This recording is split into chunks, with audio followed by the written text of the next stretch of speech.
అదే ప్రలోభాలకు లొంగుంటే నేను ఈరోజు లక్షల కోట్లు ఆర్జించుండేవాడిని. నాకు అది నేను నమ్మినటువంటి ఆ వెంకటేశ్వర స్వామి సాక్షిగా చెప్తా ఉన్నా, ఎవరి దగ్గర విజయసాయిరెడ్డి డబ్బులు ఆశించి చేయి చాచలేదు, భవిష్యత్తులో అటువంటి చాచే అవకాశం లేదు అని నేను ఈ పత్రికాముఖంగా తెలియజేసుకుంటా ఉన్నా. జగన్మోహన్ రెడ్డి గారు ఈ స్టేట్మెంట్ విత్డ్రా చేసుకోవాలి. చంద్రబాబు నాయుడు గారు చేస్తున్నటువంటి ఈ హరాస్మెంట్ ఏదైతే ఉందో అది నిలపాలి.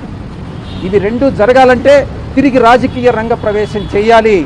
అది ఏ విధంగా అన్నటువంటిది నేను మీకు తెలియజేసుకుంటా.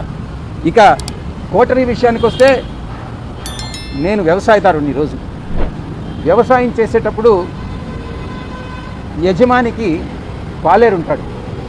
పాలేరు ఎడ్ల బండి తోలుతాడు, బండిలో ఎరువులు తోలుతాడు, అదే బండిలో పెస్టిసైడ్స్ తోలుతాడు, అదే బండిలో అదే ఎద్దులతో దుక్క దున్నిస్తాడు, అదే దాంతో హార్వెస్టింగ్ చేస్తారు.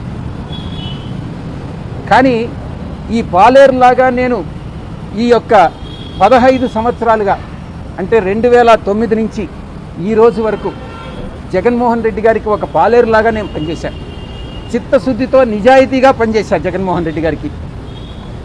చంద్రబాబు గారు నాయుడు ఎంత దూరమైనా పోయి విమర్శించేటటువంటి స్థితిని తీసుకెళ్ళాను నేను. కానీ జగన్మోహన్ రెడ్డి గారు నాకు ఇచ్చినటువంటి రివార్డ్ ఏందనంటే, పొగబెట్టి బయటకు పంపించడం, కోటరీ మాటలు నమ్మి. ఇది ఆయన చేసినటువంటి నాకు సహాయం. ఒక పాలేరుగా పనిచేసినటువంటి నేను, పాలేరులాగా పనిచేసినటువంటి నేను, ఒకవైపు అయితే కోటరీలో మీరు అనుకున్నట్టు నేను భాగస్వామిని కావచ్చు, ఆ కోటరీలో ఉన్నటువంటి చాలామంది సభ్యులు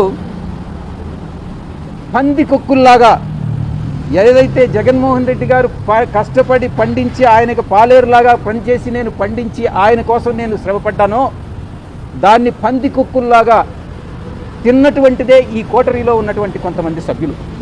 ఈ రోజు కూడా వాళ్ళు తింటూనే ఉన్నారు. జగన్మోహన్ రెడ్డి గారు చూస్తూనే ఉన్నారు. ఈ కోటరీని నమ్ముకున్నంత కాలం జగన్మోహన్ రెడ్డి గారు అధికారంలోకి వచ్చేటటువంటి ప్రసక్తి లేదు. ఎన్ని పాదయాత్రలు చేసినా కూడా అవకాశం లేదు. ఆయనకి ఒక రాజకీయ ప్రణాళికాబద్ధంగా ముందుకెళ్తేనే ఆయన తిరిగి అధికారంలోకి వచ్చేటటువంటి అవకాశం ఉంటుంది. మిగతా చాలామంది అడుగుతూ ఉన్నారు, చాలామంది అడిగారు, ఏ రాజకీయ పార్టీలో మీరు చేరతారని. బీజేపీలో చేరతారా, జనసేనలో చేరతారా,